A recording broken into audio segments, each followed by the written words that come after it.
I wholeheartedly believe there is good reason for optimism in Norman, Oklahoma. Now, I'm not your neighborhood hope dealer, but I do believe that there is, like I said, a lot to be excited about. And it all starts with Dillon Gabriel. Like, he was good a season ago. He was pretty efficient. When he was healthy, Oklahoma was a very, very different team. But I believe he could be the key to you reaching what you want to reach for in 2023. And I think you can expect more from him for a couple of reasons. The first of which being Dillon Gabriel and Jeff Lebby have been working together for a minute now. And it's just human nature, human natural, as Kevin from The Office would say. For the longer you do something, you just get better at it. And Dillon Gabriel is going into, I don't even know what year it is for him in Jeff Lebby's system. It might be year 3 now, year 4. He's been in the system for a minute. So the experience he has is going to allow him to just feel more comfortable and allow him to also elevate the play of his teammates. Like, you're out of line. Hey, I know where you're supposed to line up at. Hey, you ran that route a little bit shallow. Take it a couple steps deeper. We'll be good to go. Just able to be more comfortable driving the car because he's driven the car more frequently, if you catch my drift. Now, so that's the carrot, right? The comfortable thing is that you have been in the offense a little bit longer. The stick, which I think could be productive here, is that his game will likely be taken to a new level by nature of him having to push himself because Jackson Arnold, the talented freshman, is right behind him. Now, I talked to a lot of people close to Oklahoma, and they told me, hey, listen, Jackson Arnold might not be his year this year because Dillon Gabriel's, running the show, but he might be the most talented quarterback in that room. And so if you're an Oklahoma fan, that's good news because a talented dude like Jackson Arnold is going to push Dillon Gabriel to bring his best every single day. Now, Dillon Gabriel, there was a good room last year at Oklahoma, but let's be real. Like, unless something drastically unforeseen were to come into play, Dillon Gabriel was going to be your QB1 if he was healthy and ready to go. Now, if Dillon Gabriel doesn't bring his A game to practice or doesn't bring his A game a couple of games this season, Jackson Arnold is chomping at the bit to get rolling. Okay, so I think that's going to overall just elevate what he's bringing to the table. Not because Dillon Gabriel's not still always bringing his best, but just it's a reality. Iron sharpens iron. That's good news for Dillon Gabriel, good news for Oklahoma. The offense, I believe, needs to take just a little bit more of a step forward for them to get to where they want to go. The defense has definitely got to take steps forward. We'll talk about that in a second. But for the offense, if they can be just a touch more explosive, I think good things are on the horizon for the Sooners. So like I was saying, the defense, there's reason for optimism there as well. Defense should be revamped. Really quickly, though, Oklahoma fans, we've had a ton of y'all join us over the last couple of months. So thank you for that. Second piece of that is we'd love to have you subscribe if you haven't already. Follow me on Twitter. Follow me on Instagram. Would love to hear from y'all. Okay? So thank you so much for that. Last year, the defense, y'all, let's call it what it was, wasn't pretty. Wasn't what you expected, wasn't what I expected. Definitely was not up to the standards of what Brent Venables wants in Norman. So why should we expect anything different in 2023? Last year, I don't think the personnel was what was required. I've said this before. You believe two things, one of two things about Oklahoma last year defensively. One, Brent Venables can't coach defensive football. If you believe that, I just can't help you. Like, we're going to have another conversation, another video for another time. Or you believe, hey, maybe we didn't have the personnel that we needed to execute that system.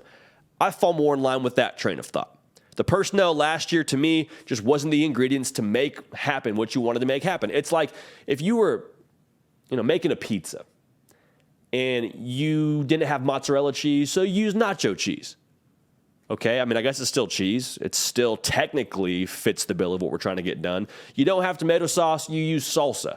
Again, pretty weird, but I guess we'll just have to use it because that's all we got in the fridge. Doesn't make for a good product. It's not incorrect, but it doesn't make for a good product.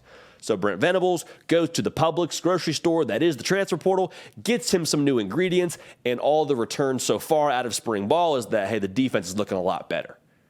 Feels like now Brent Venables has the ingredients he needs to really start cooking defensively. And that's the jumping off point for them because last year that was the Achilles heel. Time and again, we saw the defense not bring enough to match with what the offense was bringing. I say the offense, I'm talking about the opposition. I'm talking about the Oklahoma offense. I think the Oklahoma offense last year was good enough to win more games than they did. Defense did not hold up their end of the bargain. That should be drastically different this coming season.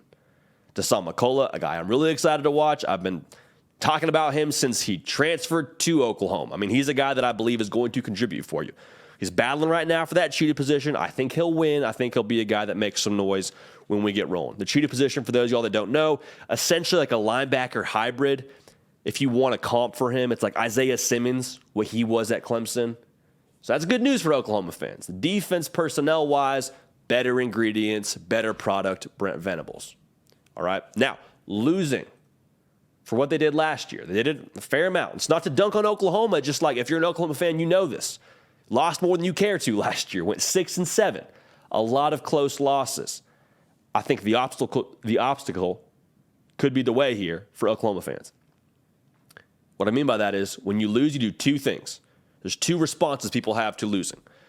One, bury your head in the sand, woe is me, feel sorry for myself, give up. That's one camp. The other camp is what I think Brent Venables is going to lean towards, which is that stings. I hate the way this feels. I hate the way that tastes in our mouth. We got to be better. We got to fix this. Creates a sense of urgency. And again, talking to people close to Oklahoma, they say, hey, there's a little bit of a buzz in the air. There's a little bit of a upset mentality in a good way. They're not happy with how last year went. That's unacceptable in Norman, Oklahoma. So now, take those losses, we learn from them, and we push forward, and we use that as fuel to go and get back what we believe is ours. So for Oklahoma fans, Dillon Gabriel, I think, is going to elevate his play. I think the defense will have better personnel, and I believe the mentality is headed the right direction. It takes a second to get it rolling. Brent Venables never been a head coach before. I mean, give him a break, man. But I think Oklahoma fans, you have very good reason for optimism. The arrow is absolutely pointing up in Norman.